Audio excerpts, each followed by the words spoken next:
Hi, hier ist Lorenz von eBakery und im heutigen Video geht es um Amazon Produktlistings von der Erstellung bis zum Content, alles, was man beachten muss, damit man möglichst erfolgreich auf Amazon verkaufen kann. Herzlich willkommen zu einem neuen Video von eBakery, die Agentur für Online-Händler. Das Produktlisting ist im Prinzip das Herzstück eines jeden Amazon-Händlers, denn dieses kann darüber entscheiden, ob deine Produkte gut ranken, was dann wiederum Einfluss darauf hat, wie viele Sales du generierst, was letztendlich dann den Umsatz bringt. Deshalb widmet sich Lorenz von eBakery heute dem Thema Amazon-Listing und geht mit euch Schritt für Schritt durch, was dazugehört und worauf zu achten ist. Sollten euch hingegen noch andere E-Commerce- und Online-Marketing-Themen interessieren, dann gibt es eine kleine Neuerung auf unserem Kanal. Wir haben für euch eine Kanalmitgliedschaft für den eBakery YouTube-Kanal eingerichtet, mit der ihr für 99 Cent Mitglied werden könnt und somit Zugang erhaltet. Dazu einfach unter dem Video auf Mitglied werden klicken, dieses noch einmal bestätigen und eure gewünschte Zahlungsmethode auswählen. Damit unterstützt ihr die Produktion unserer Videos und erhaltet zeitgleich weiteren Mehrwert in Form von Videos und wöchentlichen Livestreams. Nun gebe ich aber wieder das Wort ab an Lorenz. So, Thema Produktlisting. Wir hatten im letzten Video schon mal über Markenregistrierung geredet und wir hatten gezeigt, dass es verschiedene Möglichkeiten gibt, auf Amazon quasi unter eigener Marke zu verkaufen. Entweder ganz ohne Marke, mit Marke, die nicht im DPMA eingetragen ist oder mit offiziell registrierter Marke im Deutschen Patent- und Markenamt. Dieses Video jetzt bezieht sich ein bisschen auf die dritte Option, bedeutet, im besten Fall habt ihr quasi eure Marke im DPMA registriert und könnt dann bei Amazon euer Produkt erstellen. Jetzt gibt es zwei verschiedene Möglichkeiten und ich würde das mal auf dem Whiteboard aufmalen. Ja.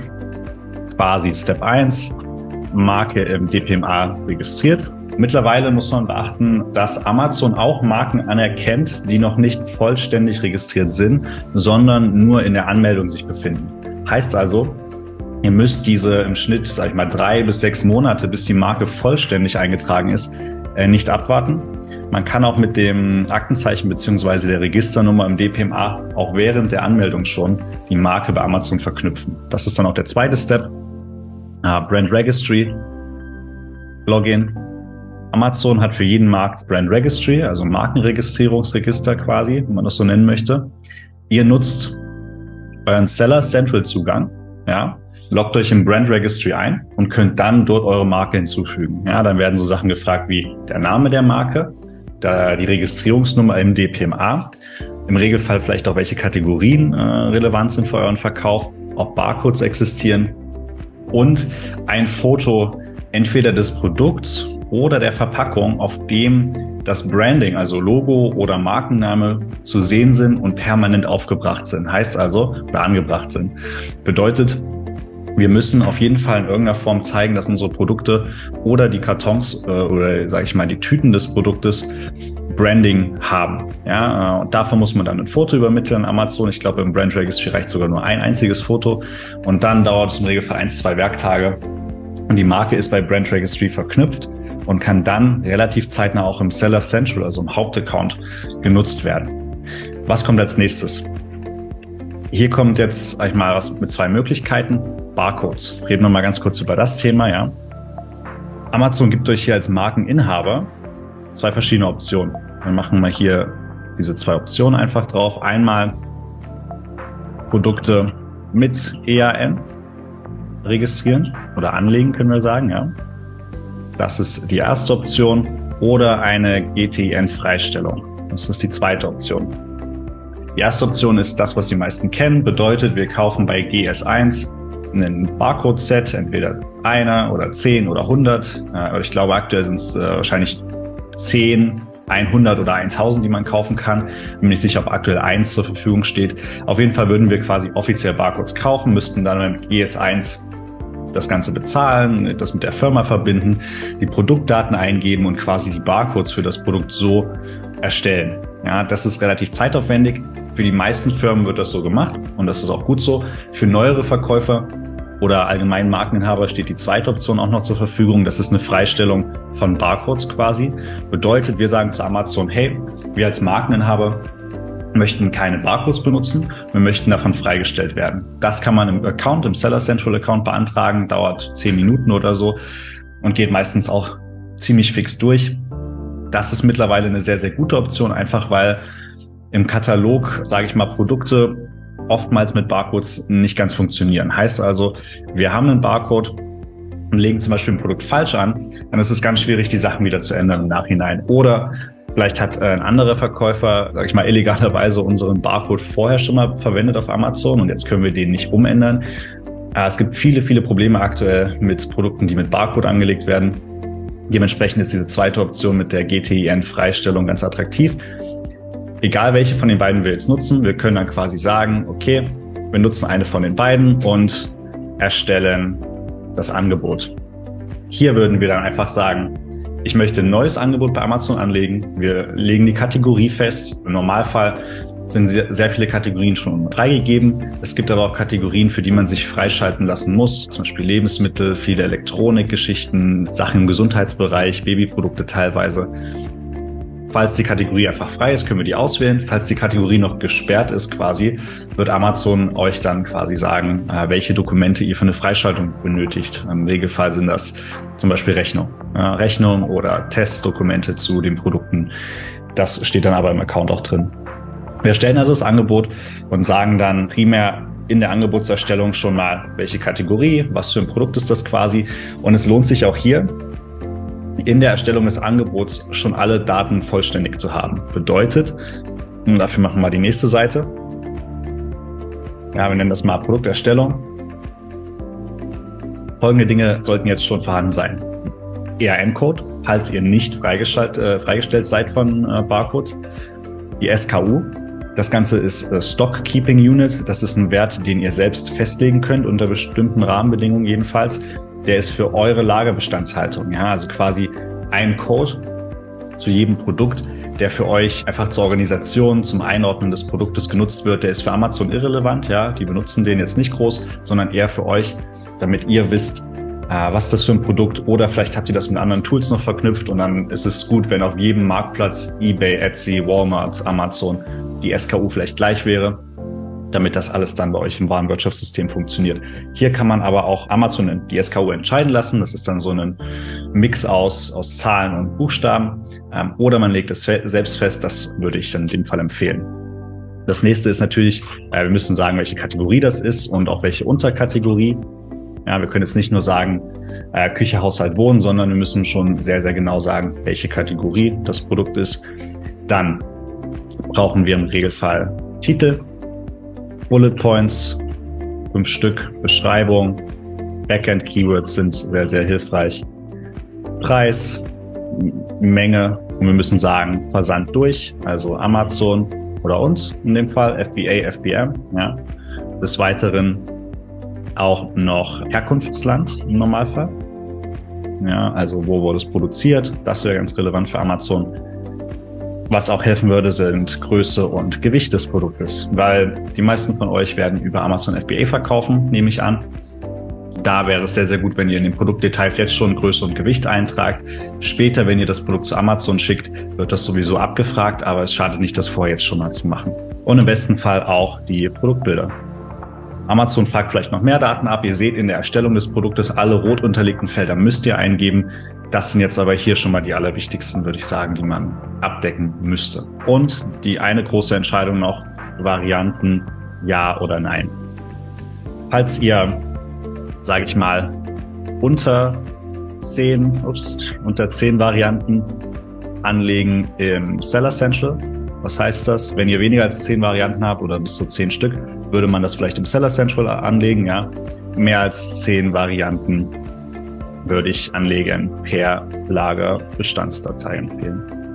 Heißt also, bei Produkten mit sehr, sehr vielen Varianten, T-Shirts zum Beispiel, jegliche Sachen im Designbereich mit vielen verschiedenen Designs oder Größen, Farben, Längen, Geschmackart, Geschmackssorten, alles sowas. Bei sehr, sehr vielen Varianten empfiehlt sich das per Lagerbestandsdatei, also per Excel-Tabelle quasi hochzuladen. Einfach weil das, sage ich mal, im Seller Central manuell per Hand sehr, sehr aufwendig wird und wir auch bestimmte Sachen gar nicht festlegen können dort. Zu Lagerbestandsdateien hatten wir auch ein Video gemacht, gerne da im Kanal mal nachschauen. Ja. Wir legen quasi alle unsere Varianten an. Ganz wichtig, wenn euer Produkt Varianten hat, legt es bitte auch so als Variantenlisting an. Ihr könnt das direkt im Seller Central dann sehen. Amazon fragt mittlerweile teilweise schon auf der ersten Seite, ist es ein Variantenprodukt oder nicht? Und dann sagt er halt ja oder nein. Wenn es auf der ersten Seite nicht erfragt wird, gibt es oben einen Tab, der heißt Varianten oder Variation. Und da könnt ihr es auch eintragen. Jede Variante ist ein eigenständiges Produkt. Dies wird nur zusammengefügt als ein Angebot im Katalog, nennt sich dann Parent und Child. Das auch gerne im Video zur Lagerbestandsdatei nochmal nachschauen, da hatten wir das auch mal kurz erwähnt. Genau, jetzt haben wir quasi schon mal erklärt, was brauchen wir, was ist wichtig, ist das mit den Varianten halbwegs geklärt. Jetzt im letzten Part einfach nochmal zum Thema SEO und Fotos. Ja, also Produkttexte quasi, beziehungsweise SEO und auf der anderen Seite Produktfotos. Ja, Produktfotos, Produktbilder, wie auch immer ihr das nennen möchtet. Hier ist es ganz, ganz wichtig, dass man nachvollziehen kann, wofür diese Sachen gut sind und wofür nicht. Neue Verkäufer vor allem haben hier teilweise ein bisschen Schwierigkeiten, genau nachzuvollziehen, wofür sind diese Sachen eigentlich gut. Ja? Produkttexte, also Titel, Bullet Points, Beschreibung, Backend-Keywords, alles, was im Textbereich vorkommt, nutzen wir primär ja, für Ranking beziehungsweise SEO. Bedeutet, wir nutzen die Texte gar nicht so stark, um das Produkt zu verkaufen, sondern eher für den Algorithmus auf Amazon, damit Amazon erkennt, was für ein Produkt verkaufen wir, also welche Suchbegriffe sind relevant für das Produkt, wo sollte unser Produkt gefunden werden, unter welchen Suchbegriffen und wie sollte das eingeordnet werden für den Algorithmus. Das ist super, super wichtig, weil später schalten wir Werbung und wenn das Listing von Amazon gar nicht gut erkannt werden kann, texttechnisch, kann die Werbung nicht sehr gut konvertieren und könnte unter Umständen teurer werden oder bestimmte Keywörter werden gar nicht ausgespielt. Wir nutzen SEO und den Produkttext quasi ganz, ganz stark für Ranking, beziehungsweise dass Amazon weiß, wo wir ranken sollten. Die Produktfotos primär für Conversions, beziehungsweise die Verkäufer an sich. Ja. Die Kunden mittlerweile auf Amazon, je nach natürlich Produktgruppe und Preis und so weiter, lesen generell nicht allzu viel. Bedeutet, den Titel, die Bullet Points, Beschreibung wird sehr, sehr oft nicht groß gelesen. Dementsprechend nutzen wir die Texte gern für das Ranking. Ja, die Fotos werden dennoch sehr, sehr stark angeschaut. Das ist wirklich würde ich sagen, der Hauptverkaufsgrund bei vielen Produkten. Die Produktfotos. Heißt also, die Fotos nutzen wir zum Verkauf des Produktes, damit jeder Kunde, der, egal ob durch Werbung oder organisch auf unser Listing stößt, im besten Fall konvertiert und einen Einkauf tätigt. Die Texte sind nur die Grundlage für Ranking und auch später die PPC, also das Marketing. Ja.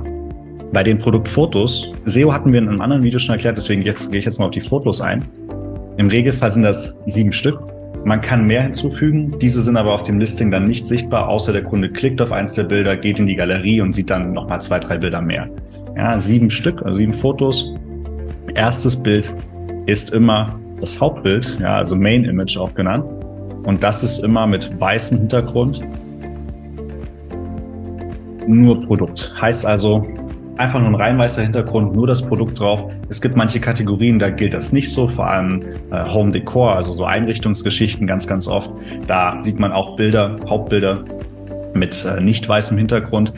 Im Normalfall aber erstes Bild einfach nur das Produkt mit Verpackung oder ohne Verpackung, weißer Hintergrund, keine Bearbeitung. Ja?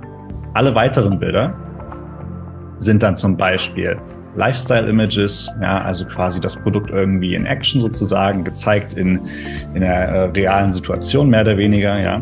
Infografiken bedeutet die Features des Produktes, Größe, Gewicht, Material, besondere Features quasi auch noch, wie der Einsatz, Qualität oder sowas, Herstellungsland. Sowas kann man Infografiken sehr, sehr gut unterbringen.